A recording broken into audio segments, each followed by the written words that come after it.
the second session on climate change and SDG. Professor Kim Byung-lo from SNU will be moderating this session, so please welcome him with a big round of applause.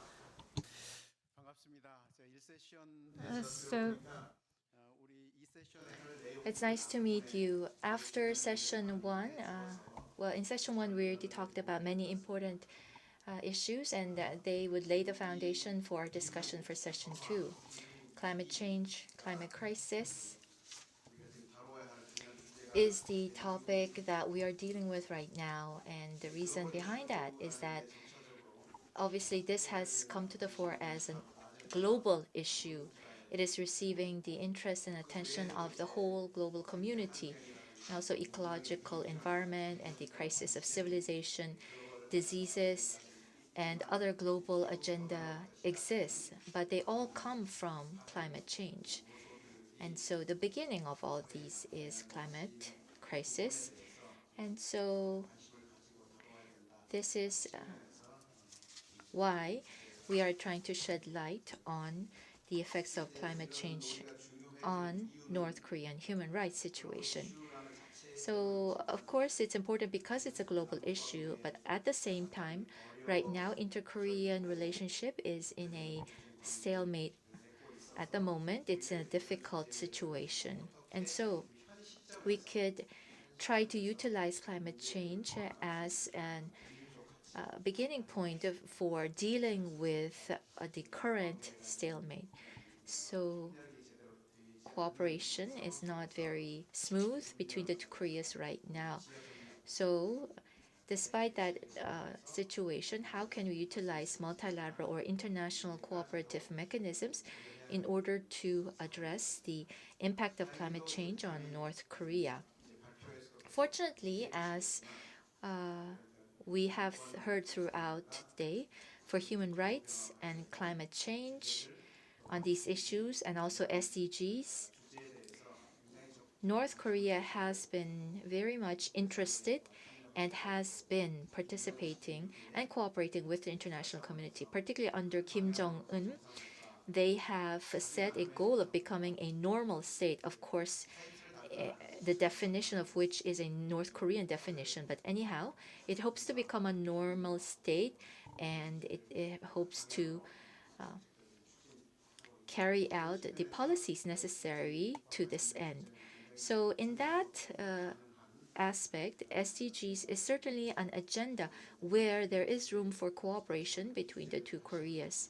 And so we have to find ways for us to cooperate with the North with the SDGs as a medium.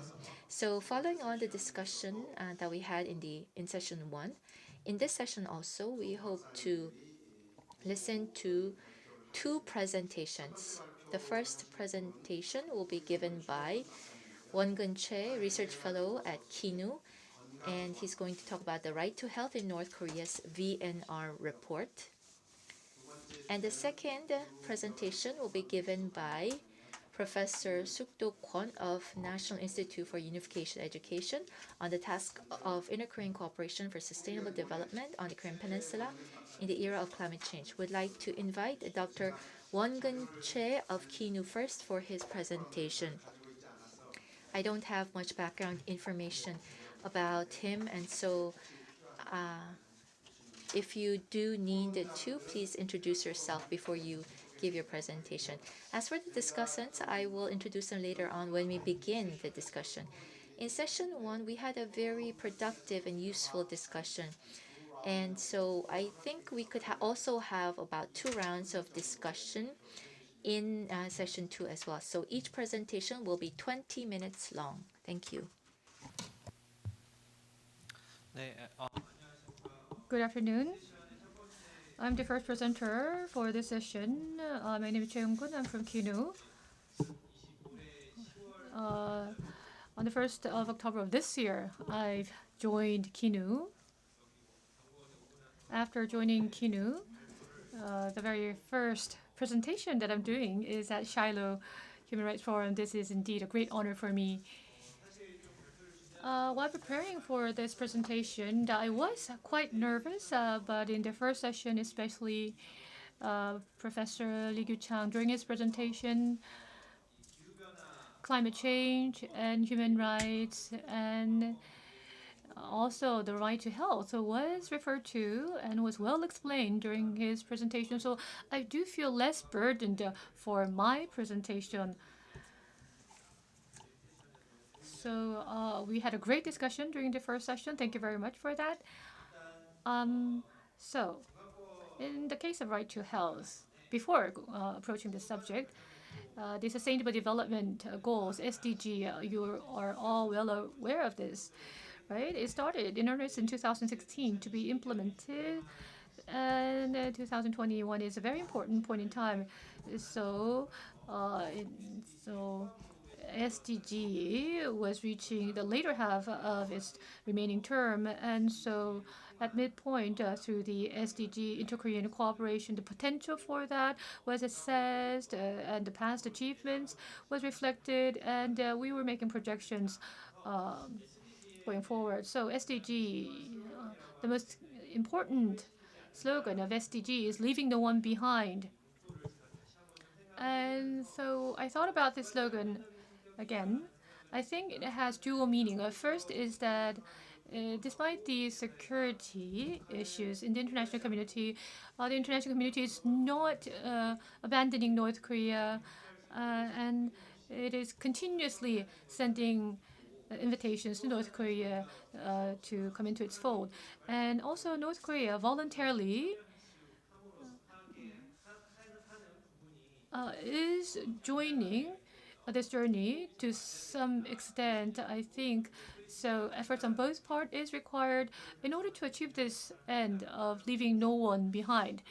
So in that respect, the right to health, I think addressing this issue is very important because the efforts of the international community and the positive reaction of North Korea as well manifested in this field. In 2021, there was a voluntary national review by North Korea. We're going to look into this report.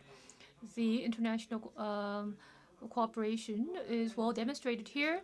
And in the first session, the VNR and NDC, how they were linked together, were debated. What's also important is its connection to the UPR.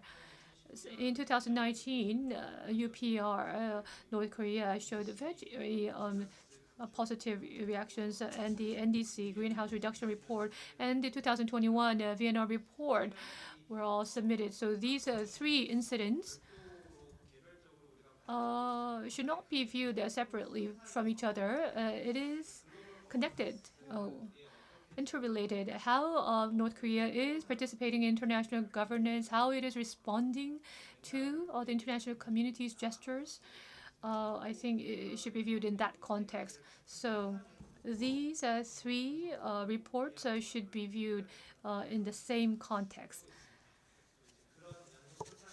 So it is in that perspective that I'm going to proceed with my presentation. First, the right to health. How should we interpret it? Health, regardless of whether you have any diseases or not, physical, psychological, and mental well-being is referred to as healthy. And so right to health refers to the highest level of health. It is the right to reach the highest level of health. And so the physical, mental well-being, going beyond that, the social environment necessary to ensure this well-being is what is provided through the right to health under SDG, especially number 1, poverty, and also number 6, sanitation and water. In relation to these SDGs, the right to health is very closely related to them. As you are well aware, SDG 1, no poverty, it goes beyond individual poverty.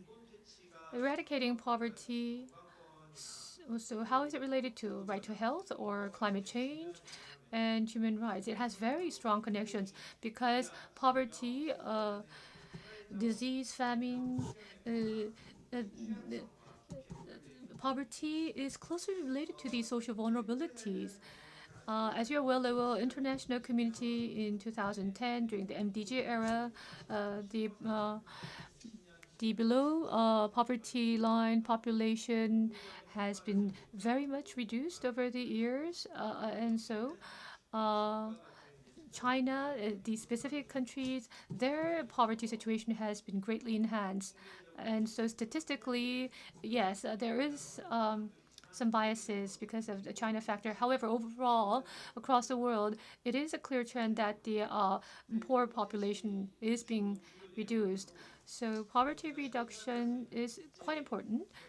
And the international standards and country standards, reducing poor population, and also social networks, and also reducing natural disasters is important as well. So I'm not going to go into all the indicators, but I'm going to move on. In the case of North Korea,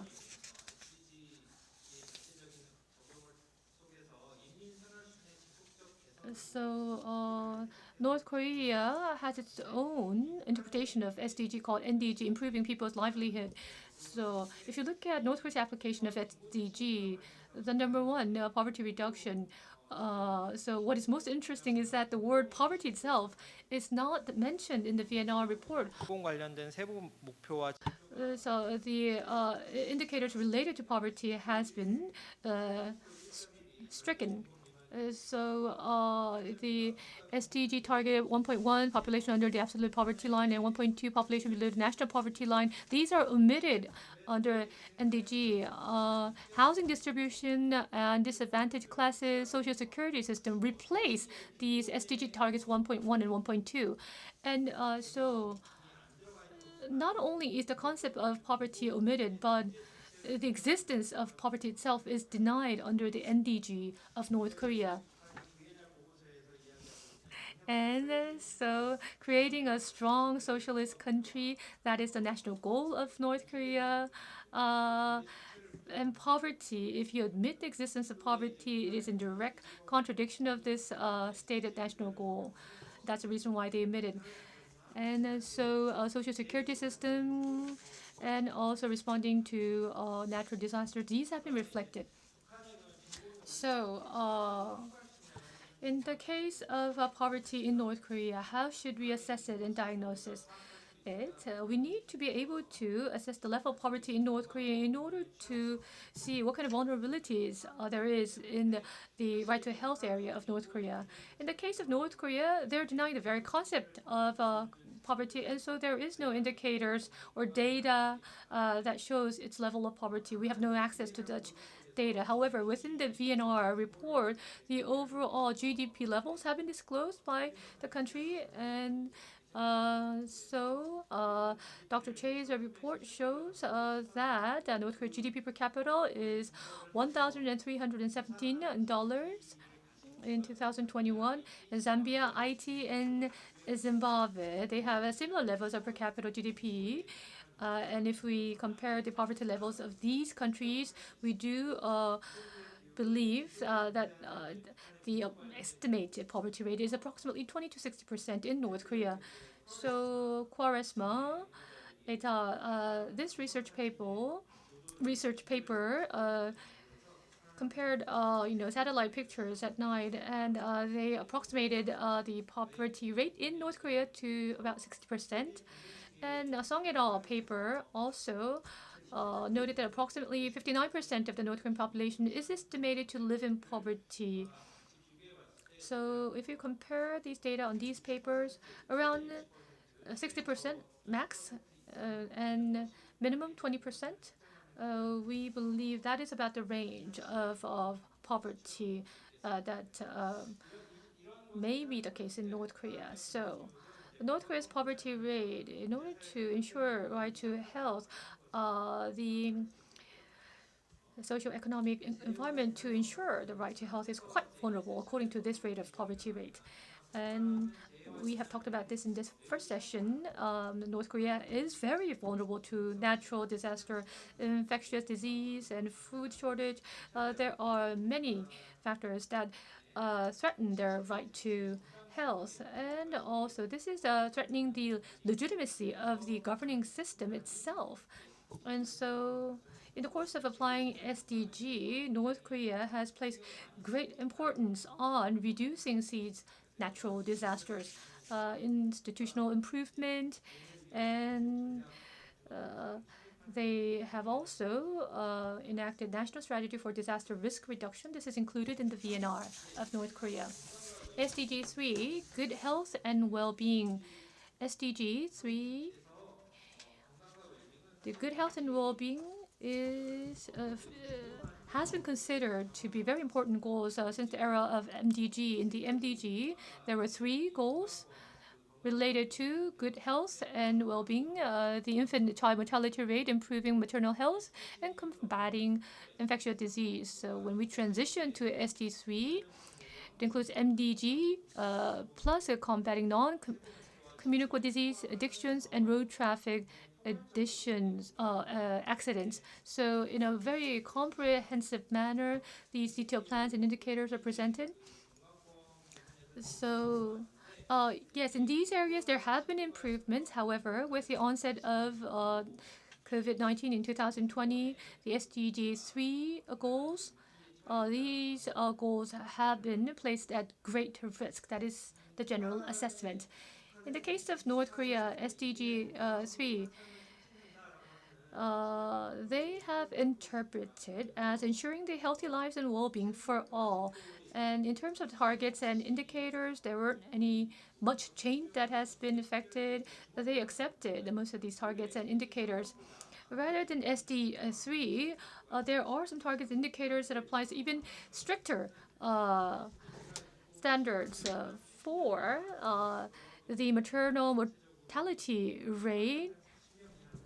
They are targeting per 100,000 below 40 maternal mortality rate.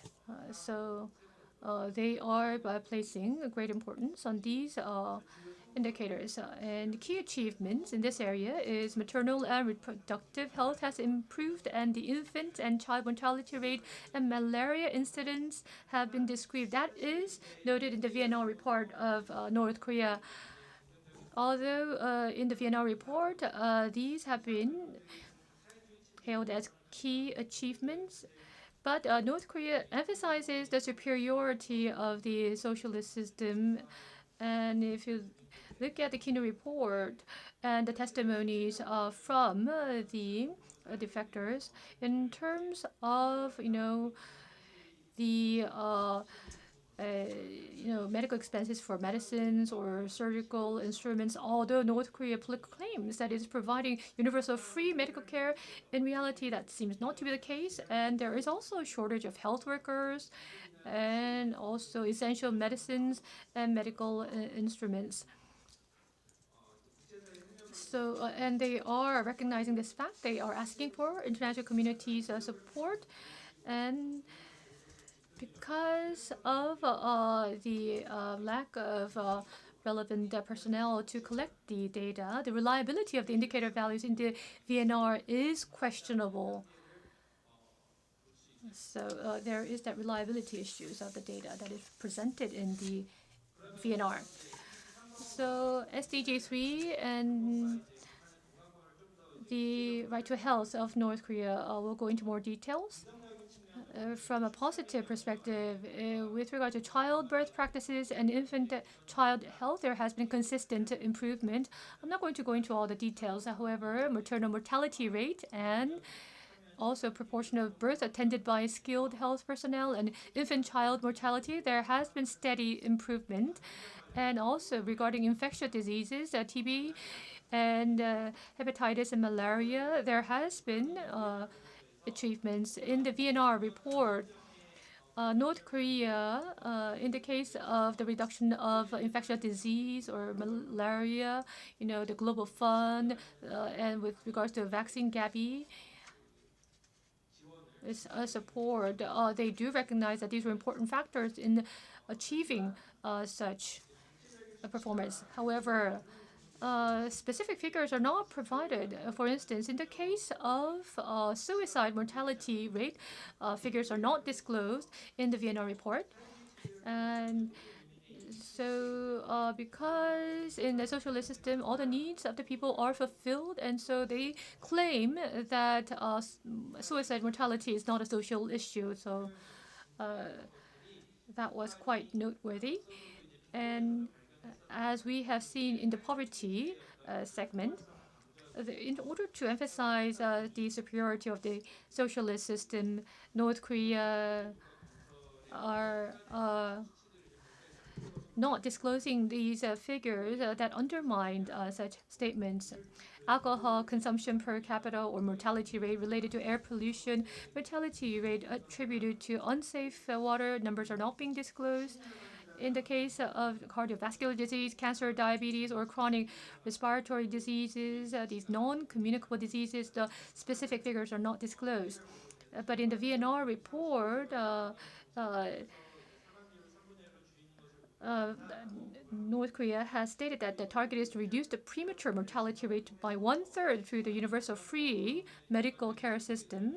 However, considering the current status of North Korea's medical care system confirmed by the testimony of North Korean defectors, the personal burden of medical expenses, imbalance in the access to medical services, lack of credibility, the possibility of achieving this target is quite questionable. Next is clean water and sanitation. Safe and clean water and sanitation. It's not simply about this. SDG 6. In terms of the right to health, the SDG 6 is very important. As has been referred to by SDG reports, COVID-19 infectious disease, in order to prevent such communicable disease, water plays a very important role. However, sustainable management of clean water and sanitation is being threatened and across the world. How we can ensure sustainable water supply is becoming a very important issue. In the SDG 6, North Korea has stated that they will ensure sustainable use and management of water and sanitation. Along with SDG 3, the targets and indicators for SDG 6 is incorporated as it is. They just added one indicator, so there has been much change to the SDG 6. And additional indicator was the gravity-fed water supply system. And if you look at the Vienna report of North Korea, what was interesting is that with regards to SDG 6, North Korea admits that progress has been slow despite active measures that were taken by the authorities. They are admitting this publicly, and I think that is quite noteworthy. Especially North Korea's VNR report, the differences between urban and rural areas, improving water quality, the efficient use of water resources, pursuing cooperation with neighboring countries were priorities that they listed, especially obstacle to SDG 6. The dilapidated facility, the gap between urban and rural population in terms of access to safe drinking water and sanitation facilities. These were publicly mentioned in their VNR report as obstacles to achieving SDG 6. And this gap between the rural and urban area. So access to safe drinking water. In the case of urban population, 70% has access to safe drinking water and sanitation facilities. But in the case of rural population, 40% for safe drinking water and 10% for sanitation facilities. So there is a great gap in terms of access. And so in order to achieve SDG 6, when assistance is provided to North Korea, the focus should be on the rural areas in terms of safe drinking waters and sanitation facilities. This is being recognized by North Korean authorities themselves. And in the VNR report, as North Korean target, expanding facilities to provide safe drinking water, ensuring 100% disposal of household industrial wastewater, promoting effective water use and management. So seen overall, a large-scale social overhead infrastructure to finance these infrastructure projects. How is funding going to be raised? That will be the greatest challenge. In order to promote the right to health of North Korea, this cannot be achieved without the support of the international community. This is also recognized by North Korea as well as others. And so, the conclusion. In the case of right to health in North Korea, as has been noted previously,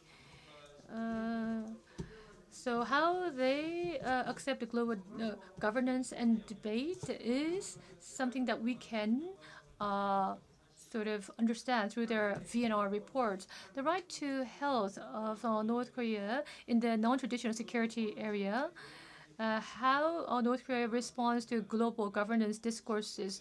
This is an area that shows how North Korea is responding to these discourses. What's noteworthy here is that these contradicting goals. First is SDGs application into North Korea. And they are looking at it as an extension of creating a strong socialist country. And so they have that goal. And they're trying to emphasize the superiority of the socialist system, saying that they're providing universal free medical care. But the SDGs core indicators like, poverty or suicide mortality rates, it's being omitted.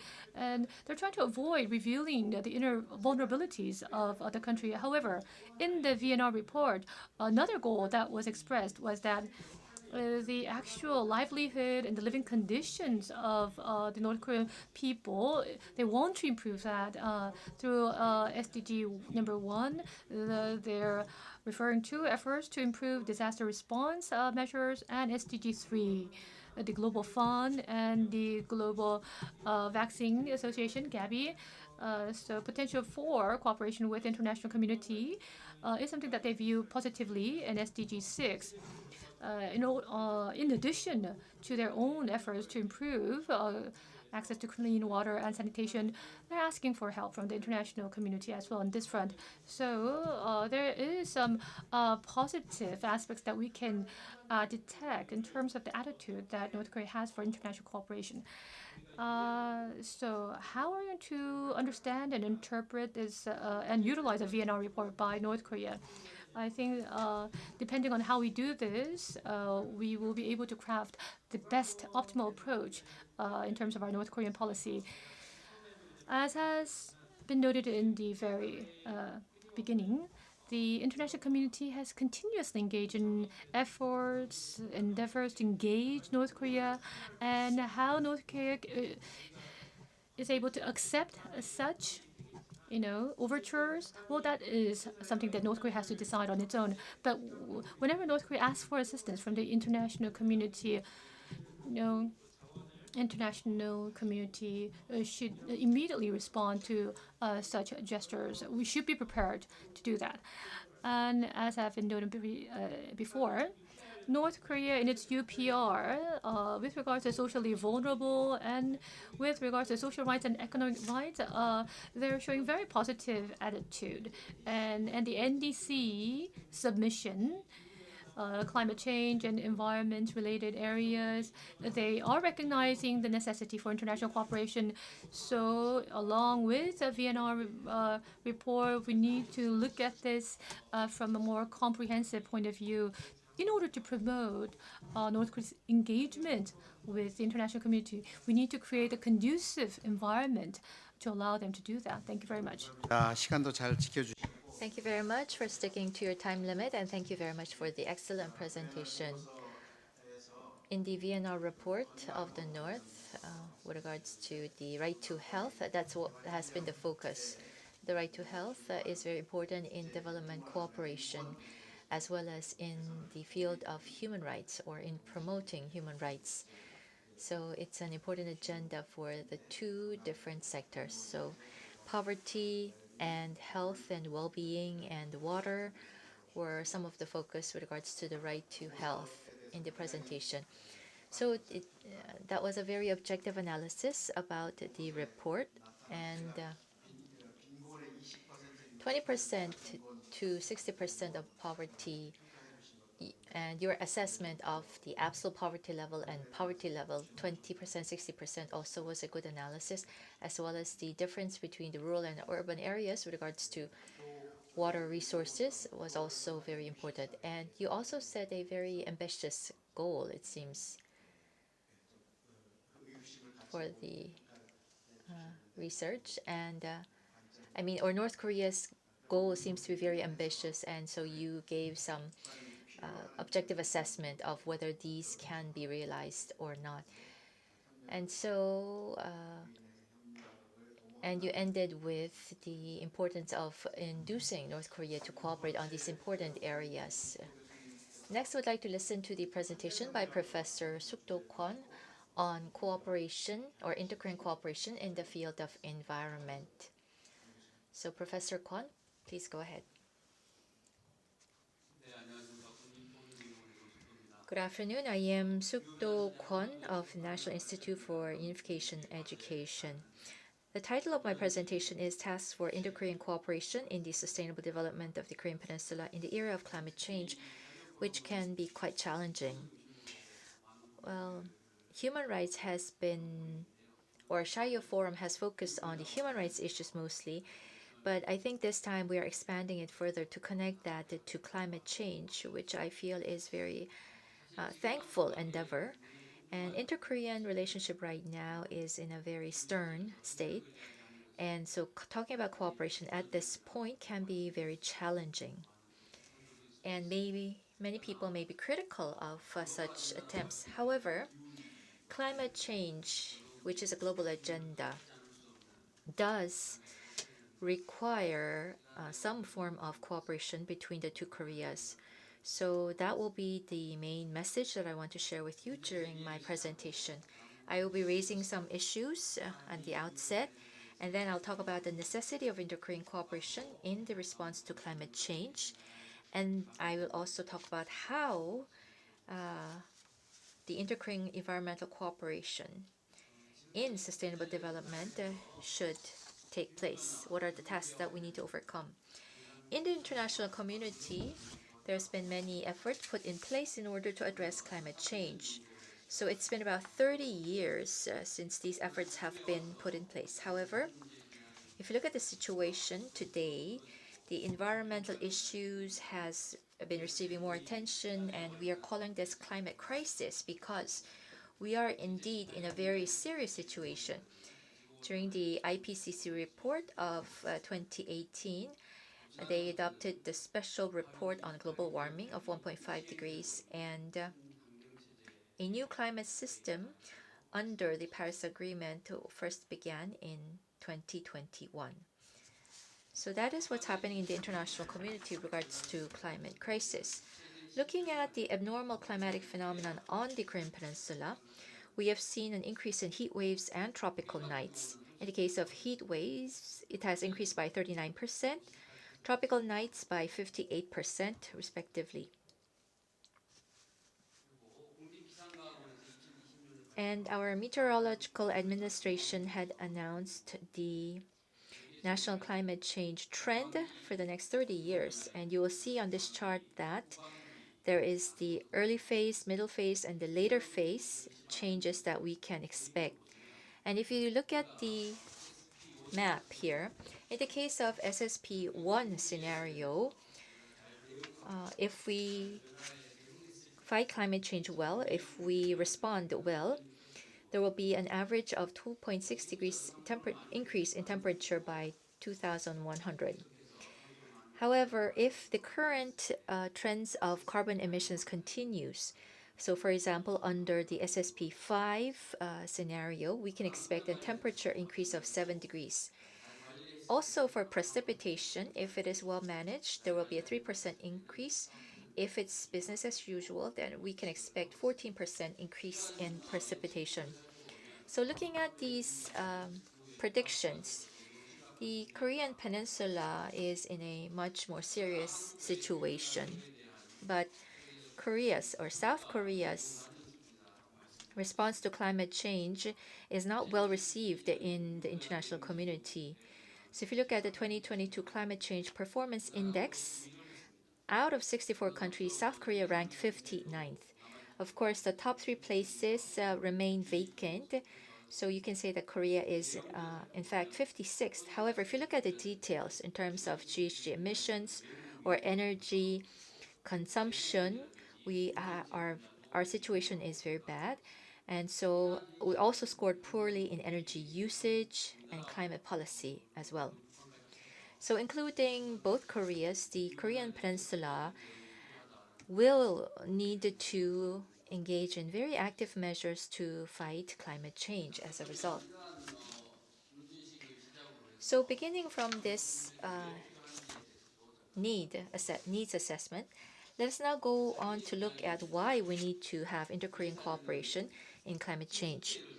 So I'm showing you some photos, and the top photo was from 2020. So North Korea doesn't have good water management capacity, and so oftentimes they would release water from their dam unannounced to South. And this has led to deaths in South Korea also, and many inundation problems in the south as well. The lower photo shows you the spread of African swine fever as a result of forest degradation in North Korea, and which caused the wild boars to migrate to the south in search of food. So the environmental crisis or climate crisis of North Korea directly affects the south. From 1991 to 2020, so for the period of 30 years, the total number of natural disasters that occurred in North Korea is at 272. And among those, about 50% were events that caused flood damage. And since the two Koreas are neighboring countries, obviously geopolitically, we directly influence each other with regards to the climate crisis. And so also considering the nature of environmental problems, one country's efforts alone is not sufficient to address the environmental issues. So oftentimes we approach it with a support paradigm, which may lead to a lot of internal criticism. However, it's for the environmental problems, we have to change our paradigm from one of support to cooperation.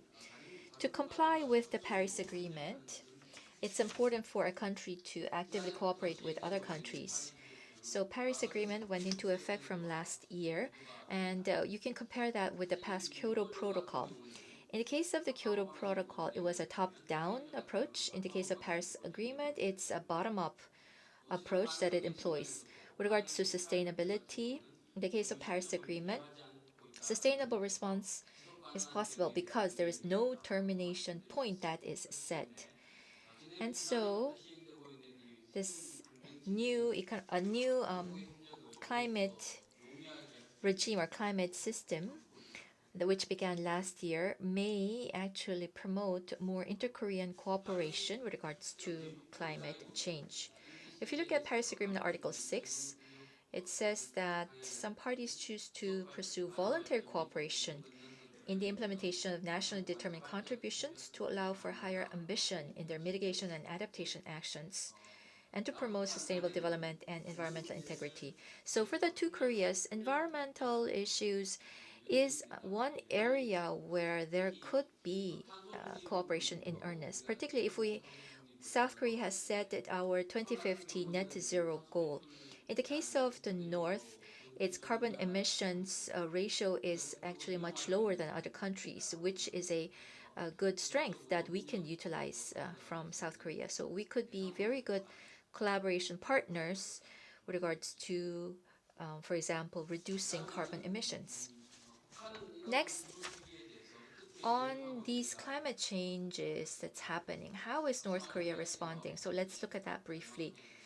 It was already mentioned in the earlier presentation, so I will be brief. Particularly under the Kim Jong-un regime, North Korea has actively promoted climate change adaptation projects. So they have recognized that natural disasters as a threat to its regime, and so they've been taking concrete measures. So they have established a response system in the first place, and also they have been focusing on water management projects. Particularly in 2020, there was heavy flooding, a lot of rain in North Korea, which led to flooding. And so there was the 8th Party Congress in January of 2021. And there were discussions about anti-flooding afforestation projects to prevent a repeat of these disasters. So looking back at the steps that North Korea has taken, under Kim Jong-un, there has been very active steps taken to fight climate change. And the 1990s arduous March period, during those times, the energy crisis and the natural disasters had acted as a threat to the survival of the regime. And so climate change has to be fought against because it does threaten the existence of the regime. So there is that mindset in North Korea. And in fact, North Korea has been actively participating in international cooperation in response to climate change. It joined the UNFCCC in 1994, ratified Kyoto Protocol in 2005, also ratified Paris Agreement in 2016. And it says that it's going to reduce emissions by 8% on its own, and with international assistance, it can reach 40% of emission reduction. And now they are talking about, or they have modified their own efforts to reduce emissions by about 16%. And this shows that for North Korea is willing to participate in international cooperation and is willing to receive assistance from the international community. And also, they have submitted the National Communication on Climate Change and NDCs to the UN. During the UN General Assembly in 2019, the UN Climate Action Summit had held, and North Korea had sent a delegation to the summit. So let me briefly explain what happened during that time. So the Green Climate Fund, which is an agency under the UN,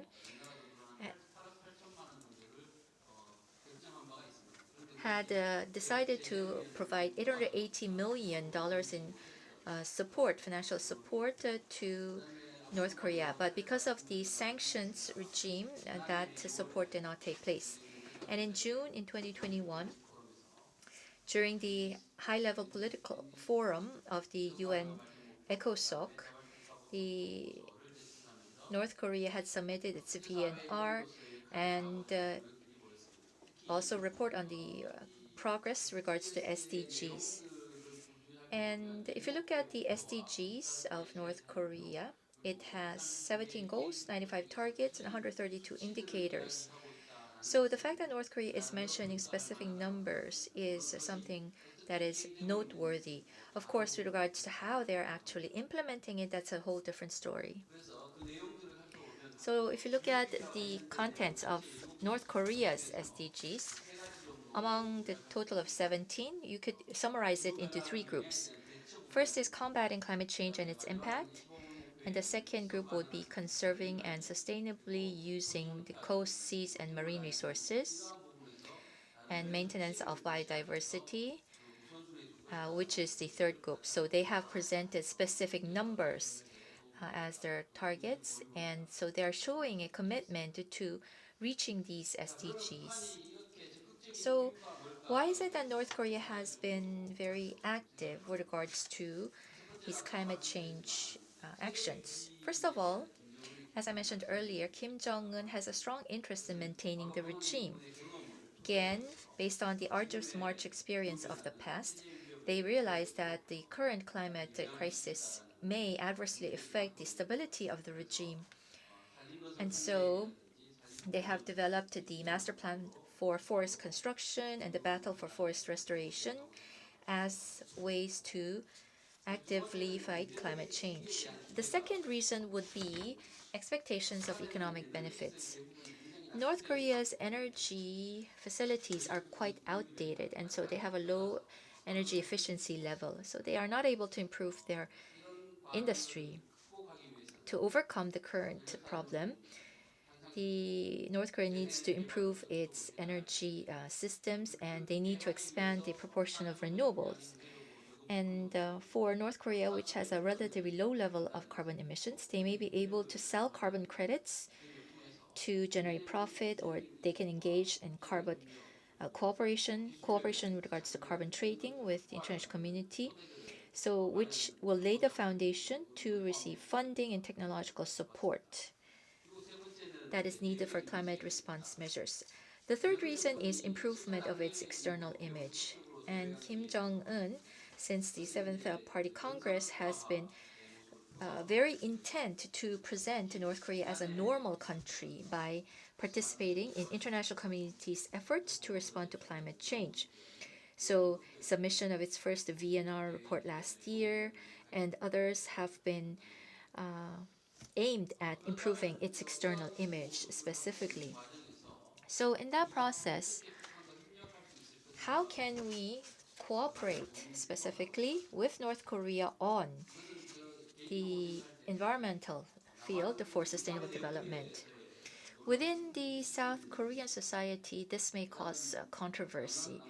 And so we have to overcome the South-South conflict in the first place.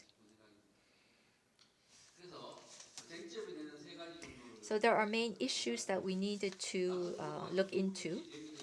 First of all, to what extent are the two Koreas willing to cooperate in responding to climate crisis? If you look at what happened in the past, we had the Inter-Korean Basic Agreement, and if you look at the Annex Agreement, Article 2-1, it includes exchange of information and other joint research, which will allow climate field cooperation and other types of cooperation. So these projects have been happening in the past, and so we need to pursue them more actively. Since last year, I believe that last year's Paris Agreement implementation should be an important turning point. The climate regime before and after after Paris Agreement should be something very different. So based on the environmental cooperation that we had under previous governments, we should use that as a foundation to continue on with such inter-Korean cooperation. Second issue to consider is how is political and military conflict related to inter-Korean cooperation on the climate crisis response. So, of course, we do have the experience of environmental cooperation with the North in the past. But now, the climate crisis is no longer a matter of choice, but it is a must. All countries in the world are now participating very actively in addressing climate crisis.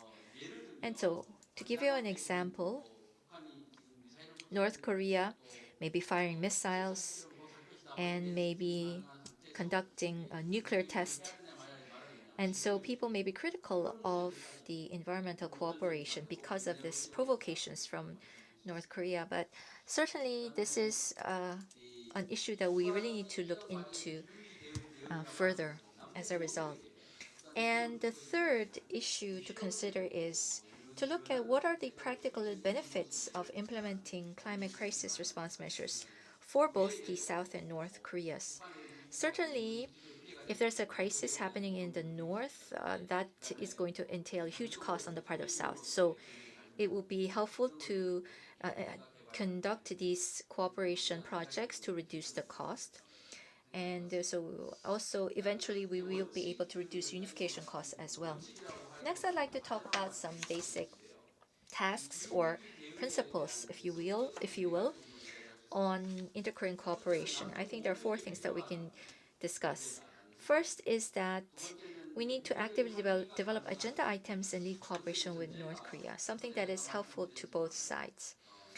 And secondly, we need to establish a systematic strategy to pursue cooperation while not violating sanctions against North Korea.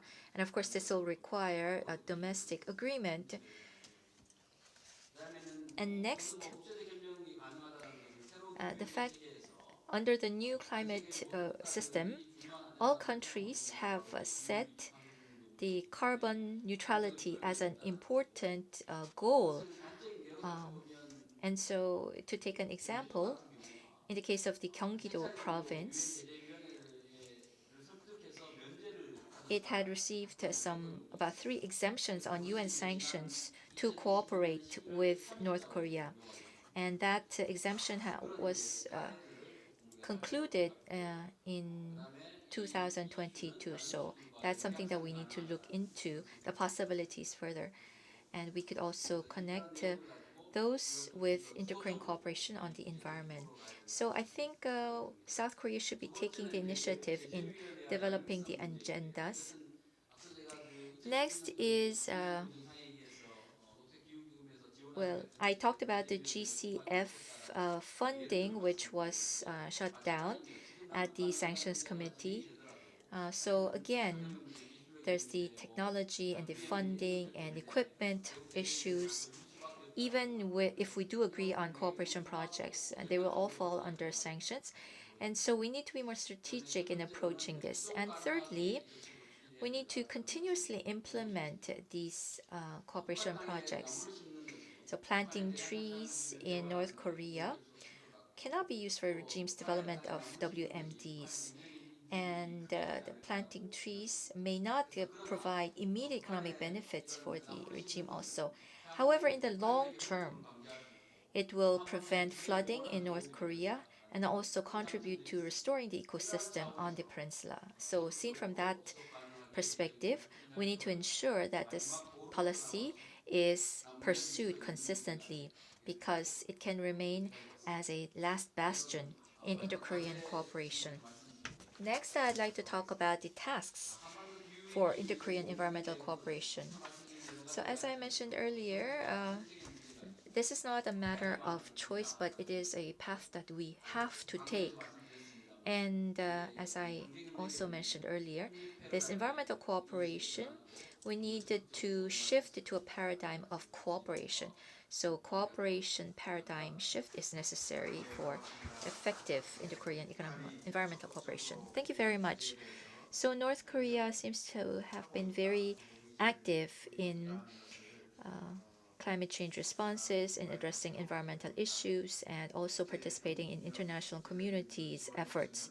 So which means that without international support, they can mitigate by only about 16%. But with international assistance, they can increase the reduction rate or emissions reduction rate to 52%, which signals that North Korea is reaching out to the international community for its assistance.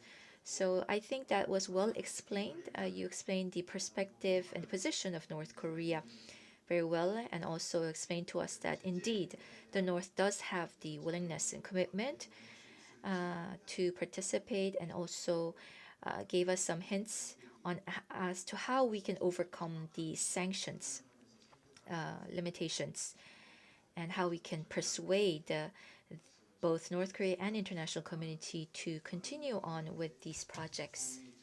So that has been a very helpful policy recommendation. Thank you very much. 토론으로 Now we will hold a panel discussion session. So Professor Lee Johan from Korea University, from the Department of Preventive Medicine. The floor is yours. Hello, my name is Johan Lee from the Department of Preventive Medicine of Korea University. So I am extremely interested in the topic of climate change. And in the healthcare area as well, climate change is dealt with as a critical topic. And I want to ask some questions, and there are also comments that I would like to make, but because I lack expertise,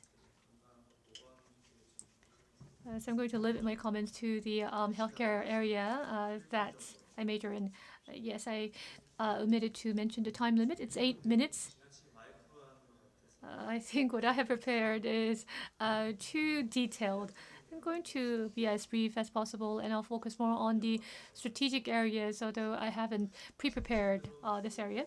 As you have noted, Dr. Chae, North Korea, with regards to SDG, these global initiatives in whatever form and shape, participating in such a global initiatives. It is indeed positive development and encouraging. Whether it's with South Korea, whether it's with the international community, we need to really leverage these contact points. And how to leverage these contact points is something that we need to think about going forward. So I'm going to talk about that at the end of my comments. Briefly, in the VNR report of North Korea, a criticism of the specific details that are included, and then move on to the strategy.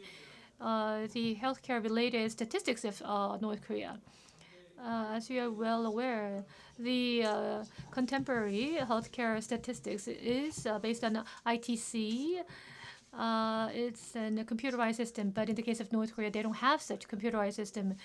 The people, the healthcare workforce, they gather the data and report to their supervisors. It's a human resource-based system, and so there might be omissions of data, there might be data errors, and one downside of this system is that if there is any issues with regards to the area that a certain personnel is responsible for, then that personnel will be disciplined. And so there is a lot of erroneous reporting done in order to avoid such punishment. And data massaging, data manipulation is also has been detected, and that was noted in many reports in the COVID-19 related data as well.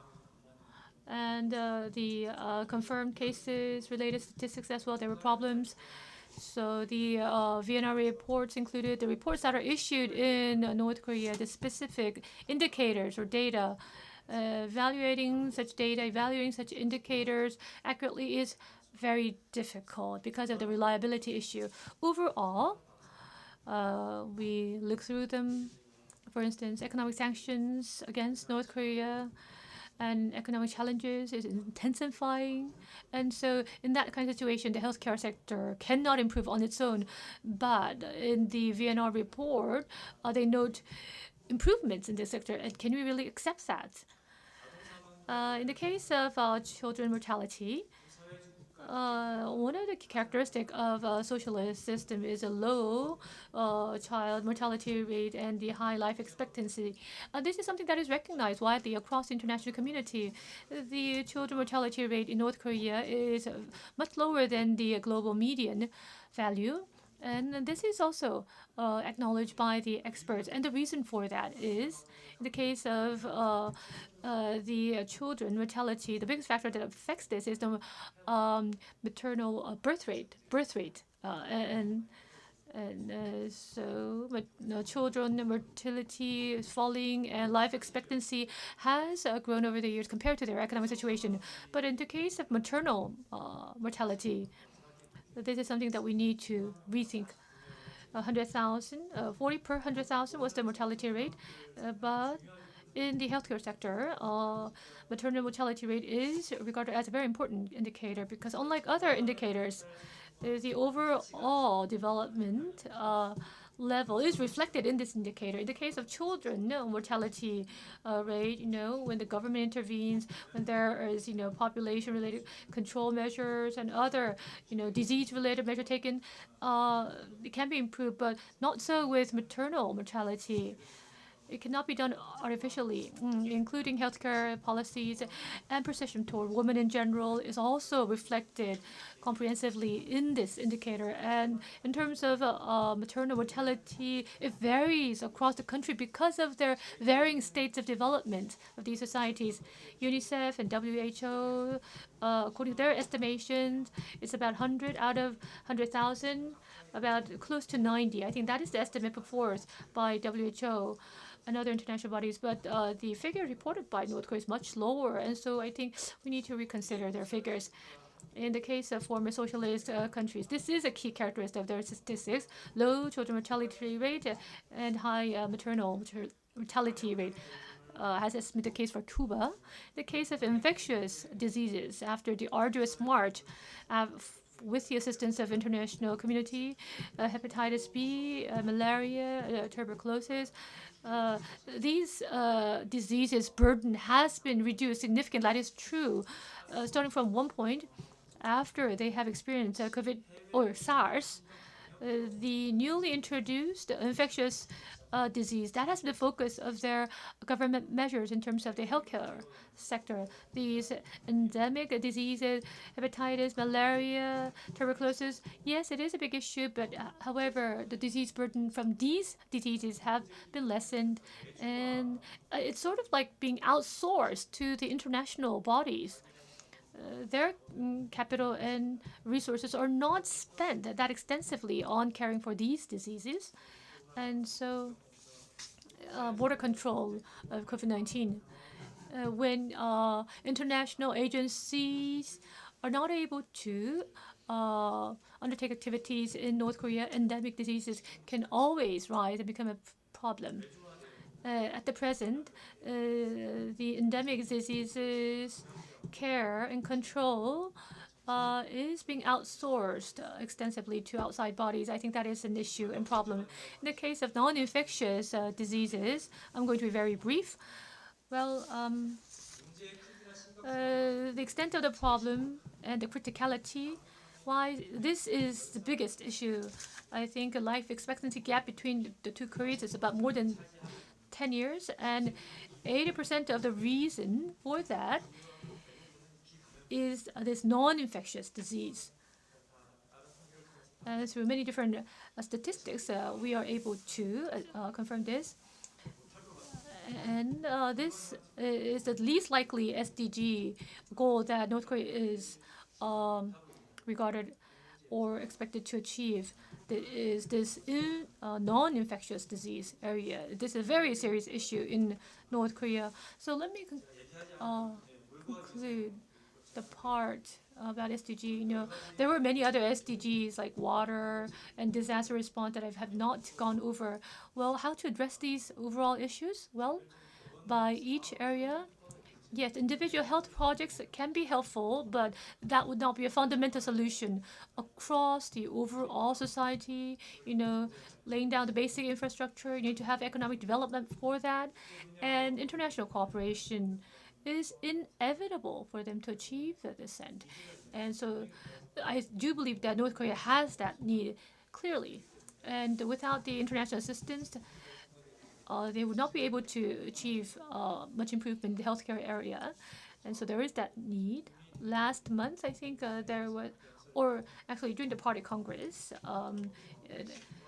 in his speech, COVID-19 vaccination would be undertaken, that was promised, and the domestically produced medicines and medical instruments, there is a strong constraint in terms of their domestic production of these drugs and equipment. So there is a clear need for cooperation with South Korea and the international community.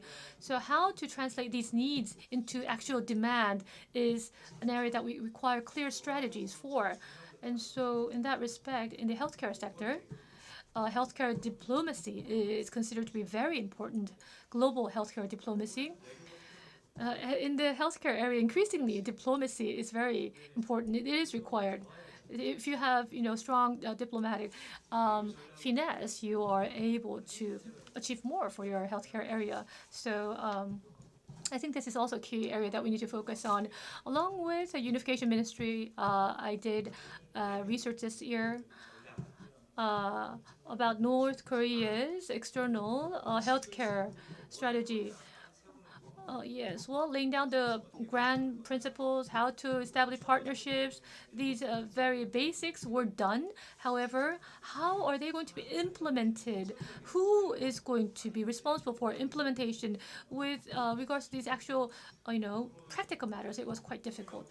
So going forward, the KINU and also healthcare-related experts and the researchers, who are experts in the diplomatic issues. So collective wisdom needs to be leveraged in order to come up with actionable healthcare diplomatic strategy.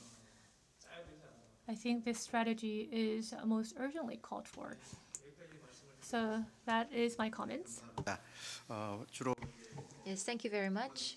So mostly you focused on the second part, which is health and well-being. And these topics, you talk about the reality in North Korea today. And with regards to COVID, I also have some personal questions and I want to engage in discussions over that. But I don't know if we have enough time. COVID, vaccine, and immunity. I mean, within North Korea, I mean, it's an issue that North Korea probably grapples with right now. So how can we cooperate to make progress on COVID situation, for example? I think we can engage in further discussion later on. Next, we'd like to invite Professor Tae-dong Lee of Yonsei University. Good afternoon. I am a professor at Yonsei University teaching citizen politics and environmental politics. Before I begin my discussion, I would like to very briefly talk about climate change policies. There are two important policies. The first is mitigation or reduction. Second is adaptation. With regards to mitigation, so that has to do with reducing the amount of GHGs that is emitted. The second, which is adaptation, has to do with the fact that there's a lot of vulnerability, a lot of exposure to the dangers of climate change. And so we have to respond or take measures against the existing vulnerabilities, particularly responding to disasters, for example. So when we say inter-Korean cooperation, in the field of environment, both aspects have to be considered. As for the specific numbers, I think it will be very helpful for you to remember these very basic numbers. The first number would be globally, the GHG emissions globally.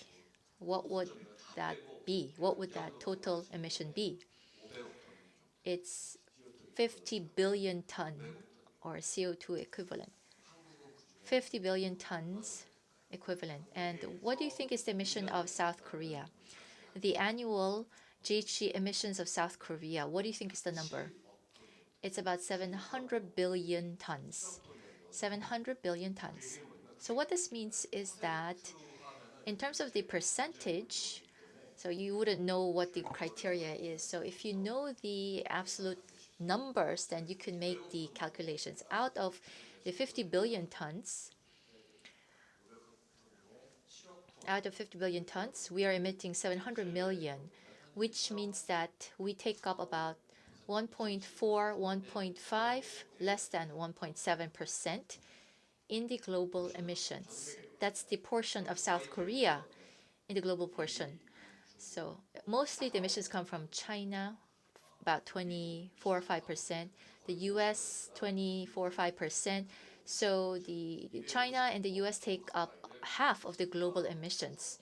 So the two countries emit 25 billion tons annually. Seen from the mitigation aspect, so what we also need to consider is carbon neutrality.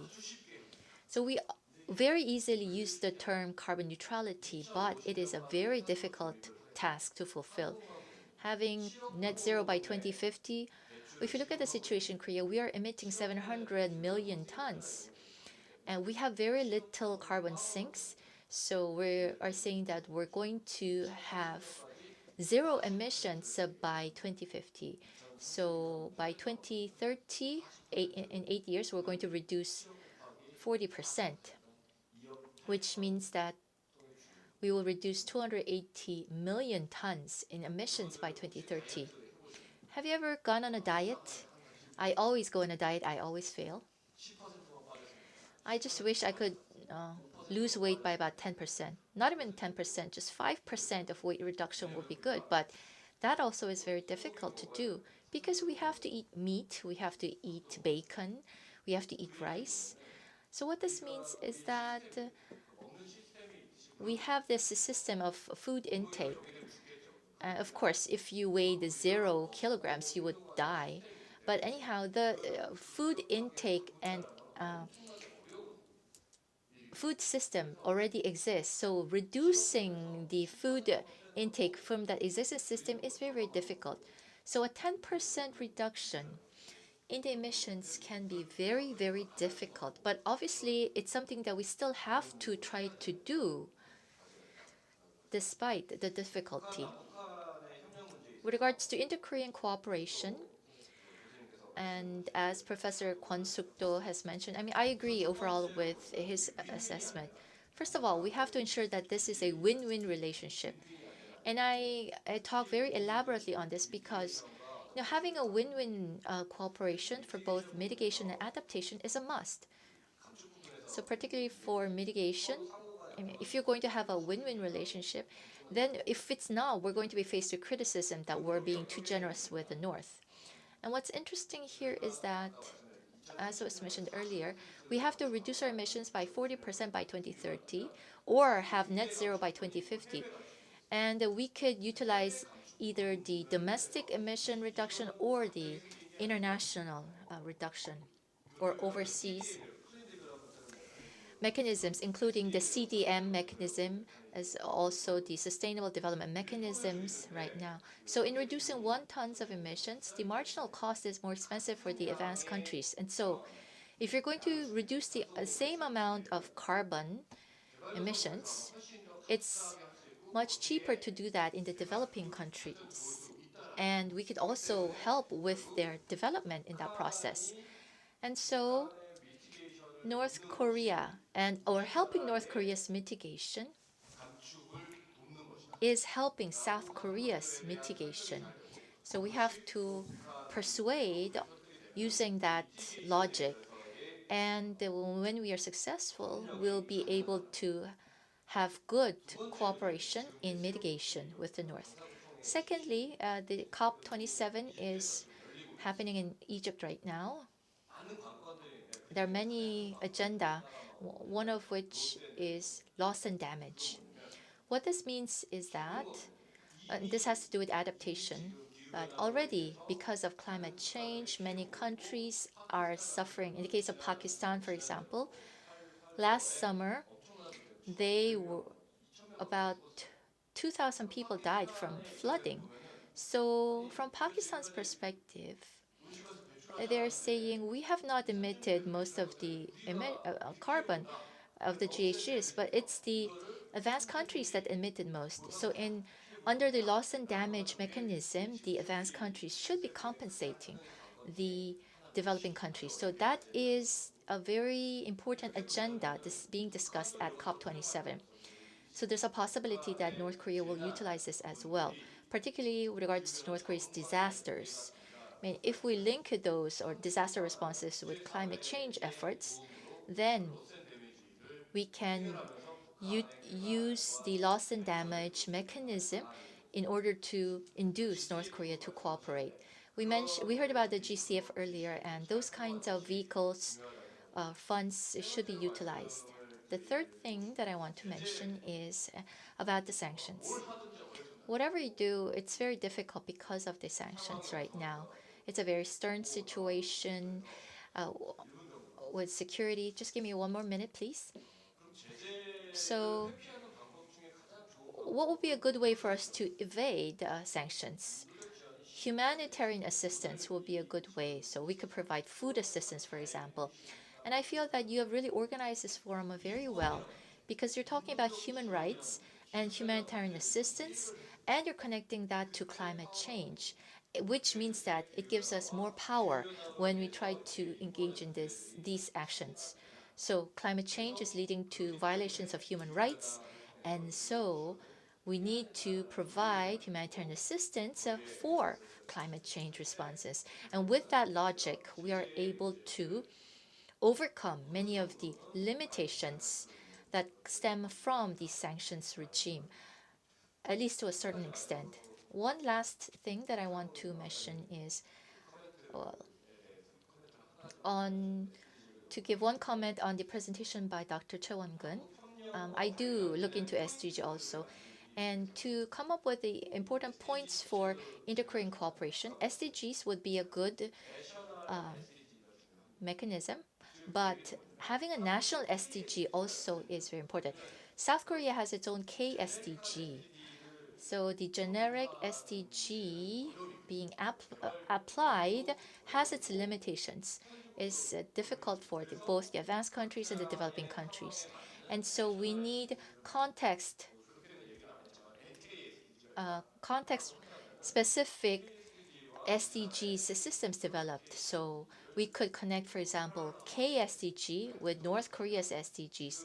So if we do a parallel analysis of our own SDG systems, I mean, you looked at North Korea only for your research, but if you're going to find areas for cooperation, then we can also try to combine or compare the N SDG and the K SDG, and that's going to give you some clue as to possible areas of cooperation. Yes, thank you very much. So inter-Korean cooperation or other multilateral cooperation in the field of climate change or environment is very important, and I think that was the point made by our discussant, Professor Lee, and he also shared with us ways for us to overcome somewhat the limitations of these sanctions. So I think the connections and the nexus would be an important strategy that we can utilize to address sanctions. So our very last discussant, Hae Kyung-chae, Secretary General of Okkedongmu Children in Korea, 8 minutes. I'm Hae Kyung-chae of Okkedongmu Children in Korea. Thank you very much for the invitation to attend today's very significant forum. So SDG and climate change was a topic that I expected the previous two discussants to discuss. So as a practitioner in the field, so in order for these SDGs to become actionable, what kind of struggles that we are going through on the field is something that I want to talk about, especially in the case of times like these when the interconnected relations have deteriorated significantly. Let me share my views. So you need to have programs. However, if that is to be applied to North Korea, you need to be flexible. You need to be able to change the order of things, or you need to change the reason for providing the programs at times. But because the inter-Korean relationship is so bad, rather than how to make these programs actionable, what we're going to put into the program, the contents have been the focus nowadays in the discussion. So in the SDG and climate change agenda, let me center my comments on the views from the private sector CSO perspective. SDG and climate change, yes, this is a very realistic and actionable approach to take. And why does North Korea agree to SDG framework? Why is it proactive in the climate change front? From the two presentations, we have heard the reasons why. From the practitioner's point of view, who have negotiated directly with North Korea, I got the same impression. In the case of SDG, vulnerable countries have certain vulnerabilities, but in the case of SDG, this is something that everybody should do, so it's less burdensome for a country to undertake. This is what I felt during my negotiations as well. So now North Korea has denied the existence of poverty under SDG. Yes, I do believe, and I do agree with that interpretation. However, based on my experience in the early 2000s when I negotiated with North Korea, when we talked about the malnutrition state of the children, they were very adamant in refusing to disclose that to the outside world. And I asked the reason why. They said, as soon as this is disclosed, outsiders would distort the reality. That is what they said. And so rather than they not having that concept of poverty itself, they are afraid and concerned that their realities will be distorted and being presented to the outside world. And so we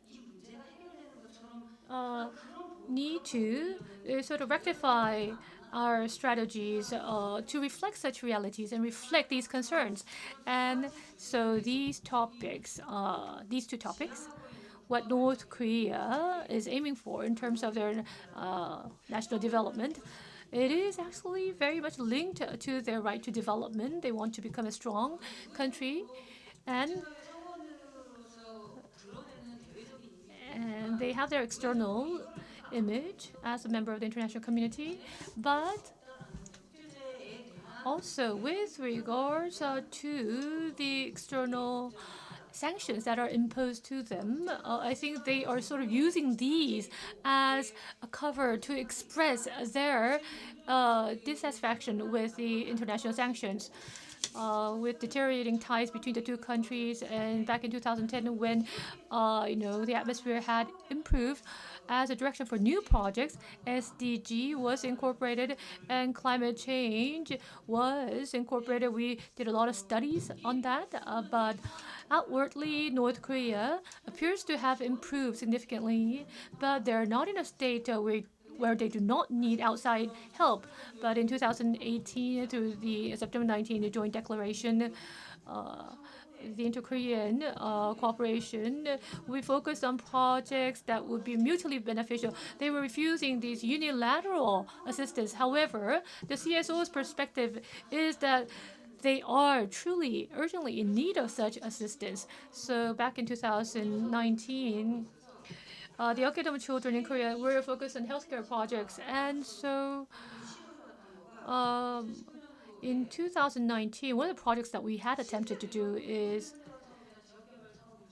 the actual content of the program was that it was a healthcare project, but outwardly it was made into a project of a meteorological observatory facility. So we made it out as if it was not a project that was related to healthcare projects. So North Korea outwardly said they were not going to receive any unilateral assistance, but they were, in fact, urgently in need of such assistance, and so they needed a pretext to persuade the government leadership. So yes, the CSOs are interested in these two topics. And this is because outwardly, North Korea is saying that they're not going to receive unilateral assistance, but in reality, they are in need of these assistance. So we want to reduce this gap. And in terms of North Korean assistance, nowadays, without the consensus, without the support of the international community, humanitarian assistance to the North Korea is not possible nowadays. So in order to persuade the international community, their language, their positions should be taken into consideration. And that is the reason why the CSO are interested in these two topics. Finally, SDG and climate change response, the inter-Korean cooperation, what direction should it take? Let me offer my views. As has been noted by everyone here, in the current situation, what is more important than what we're going to do is creating the right environment to allow us to do that, or removing the obstacles from allowing us to do that. And the biggest challenge is the sanctions against North Korea, I believe. As Dr. Kwon has mentioned, the cooperative paradigm, and Dr. Lee has mentioned, in terms of reduction, we need a win-win strategy. Well, for the recent several years, humanitarian assistance, people say it's irrelevant to the unilateral assistance. That's not the case. Or people say that humanitarian assistance is not related to sanctions, but it is. We need to persuade, the relevant stakeholders in the international community. What the content of the project is not important. Are we able to persuade the people who have the decision-making power is important. Especially in the case of climate change projects, this is our problem.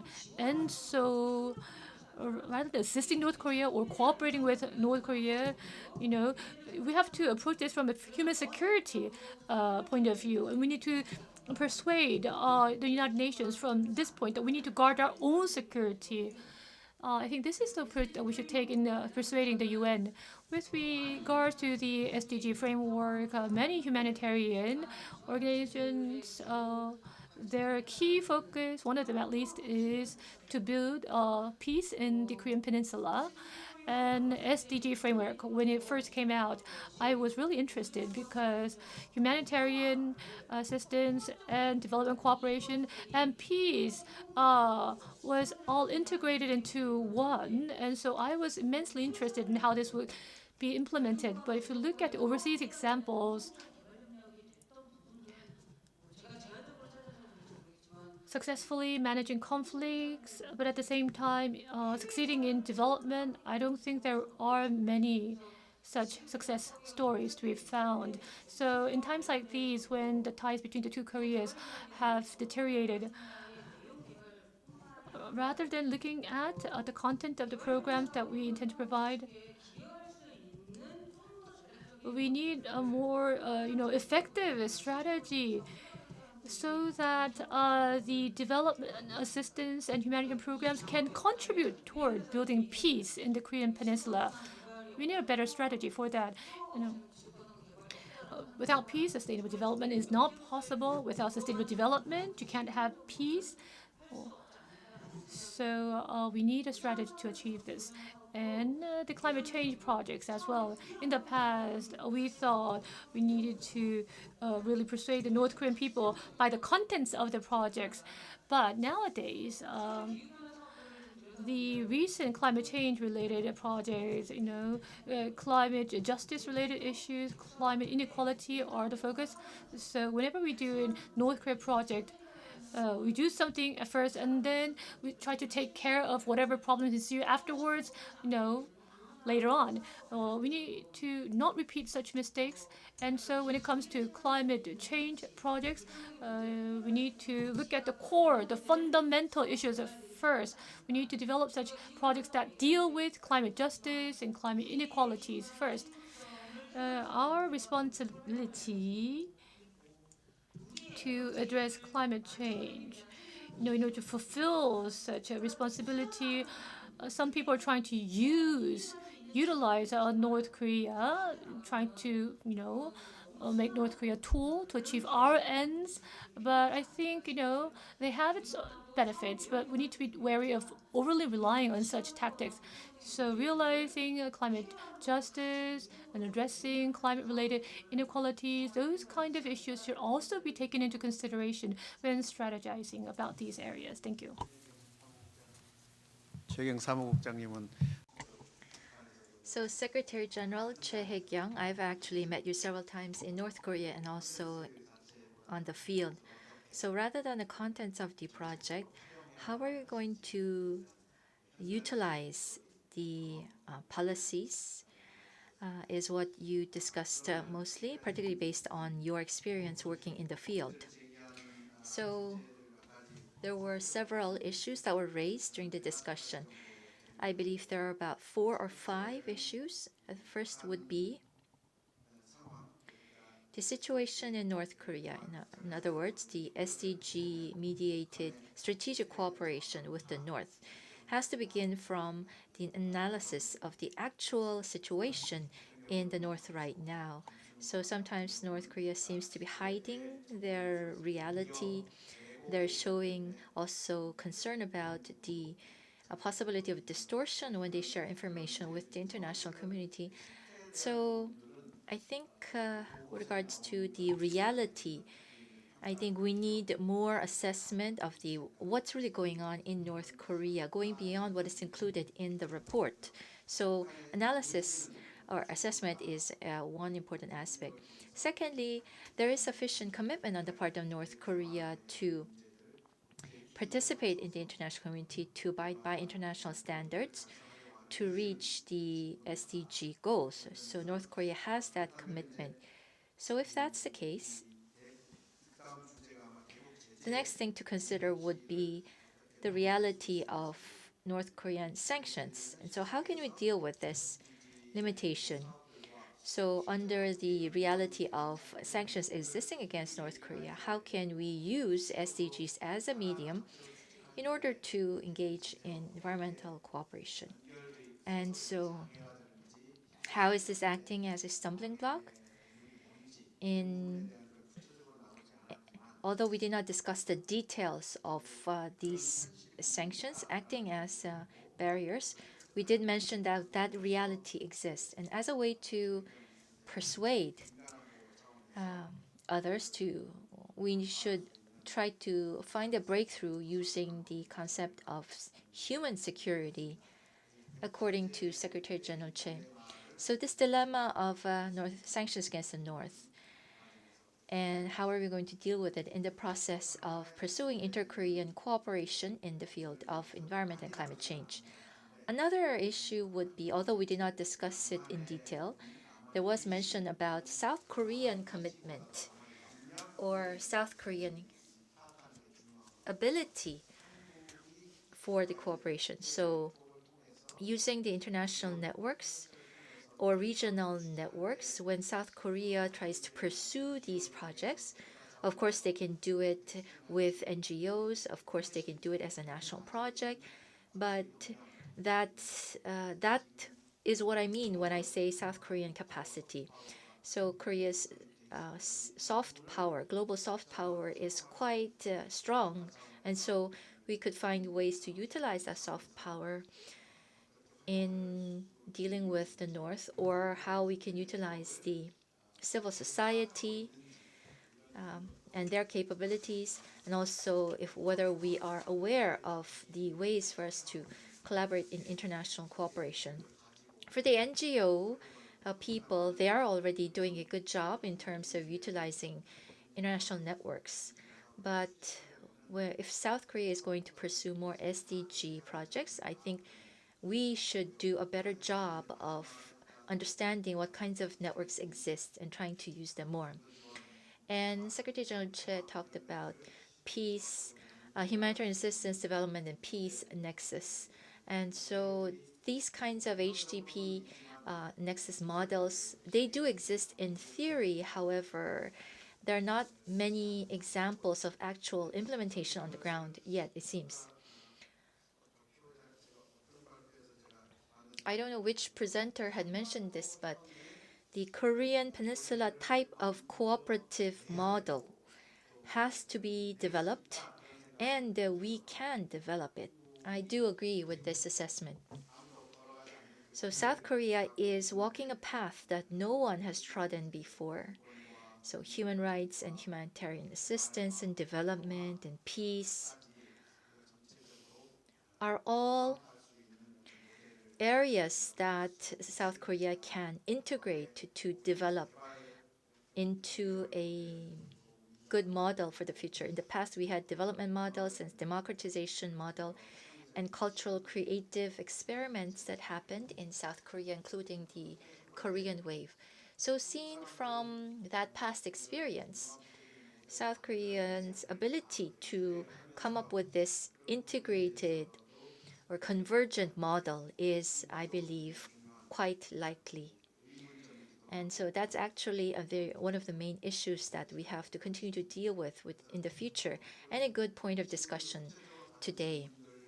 So I'd like to ask our presenters to answer the specific questions that you have received, as well as share your ideas on the 3 or 4 issues that I have just raised. Would like to begin, or before we give the microphone to the presenters, anyone from the floor who would like to give a question or a comment? Anyone from the floor? 질문해 주시죠. 최기변 박사님. 네, 짧게 질문을 드리겠습니다.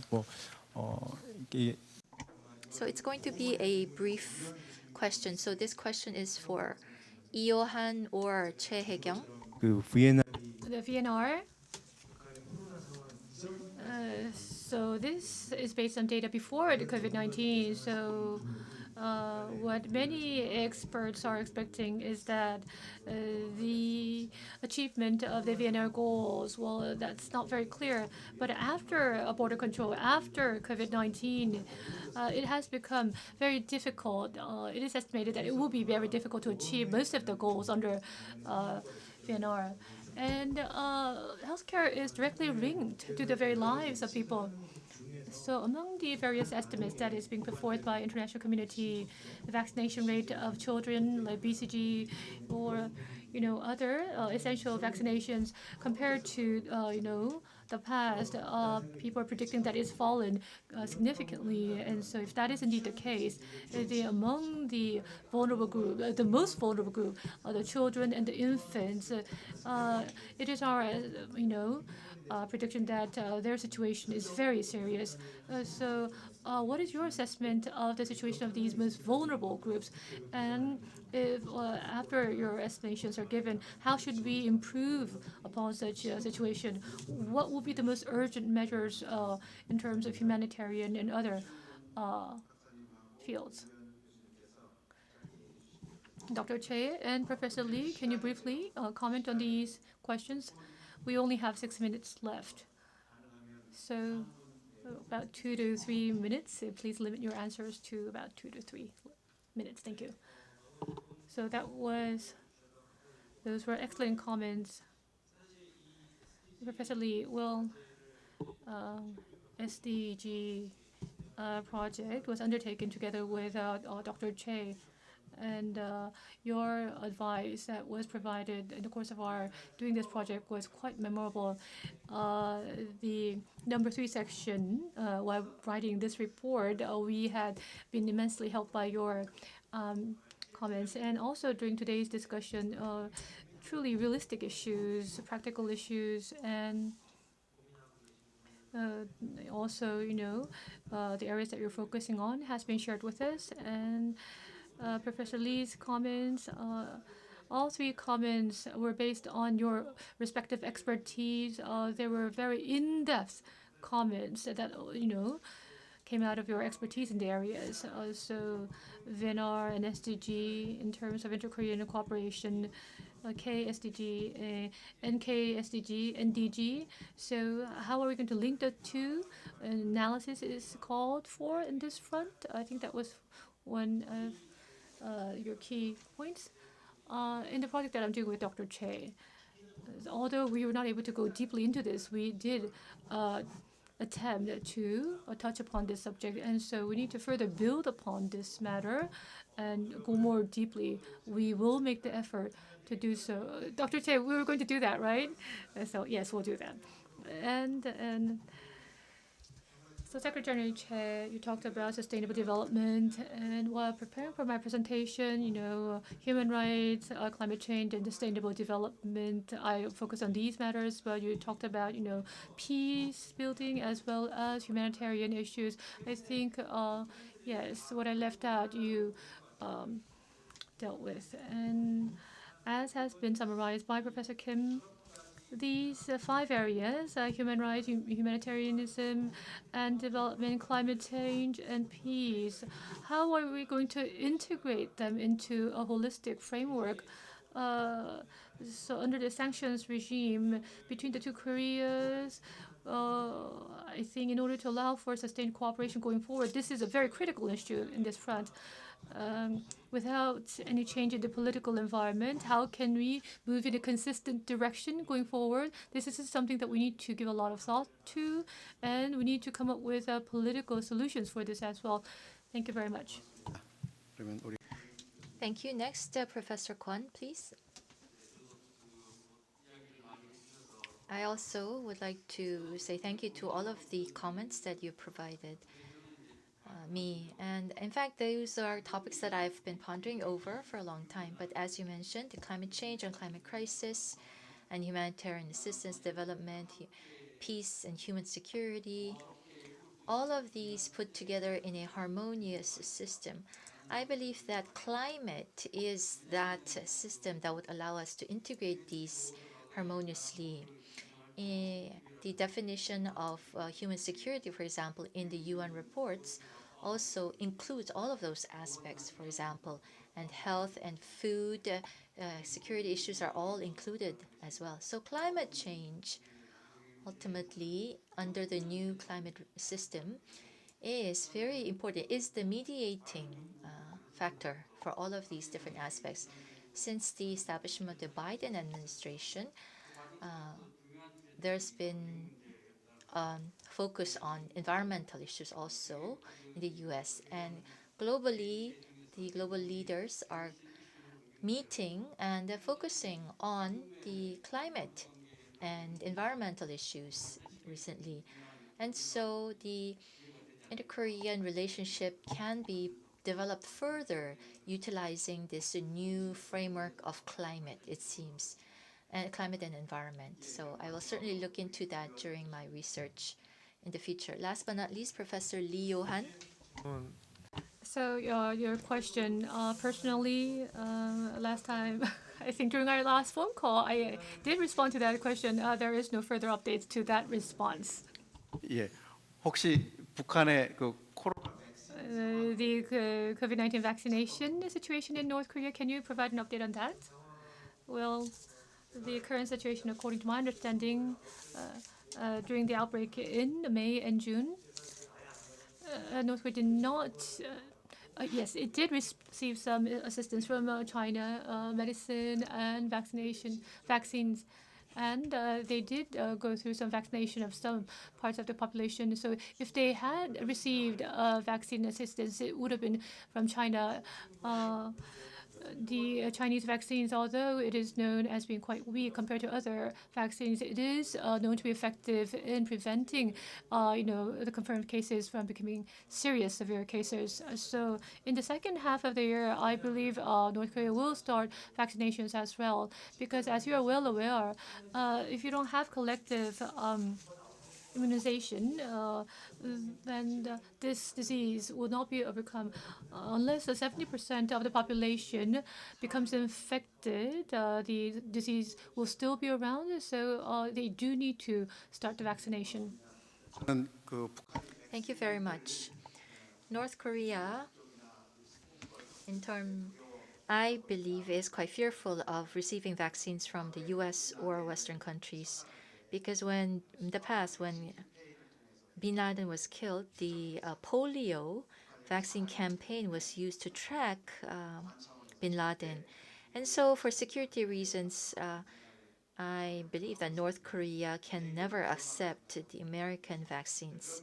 They think it's very dangerous for the regime survival. So this SDG, global issue of SDG, and also the responsibility that the global community should take on. We use this topic as a framework to find ways to promote inter-Korean cooperation. Particularly at this point, there's been a stoppage of inter-Korean cooperation and exchanges. And so it is now the only alternative that we can consider using regional cooperation network or international multilateral network for South Korea to participate in. And so that is, it seems, the only mechanism that South Korea can utilize as of the moment.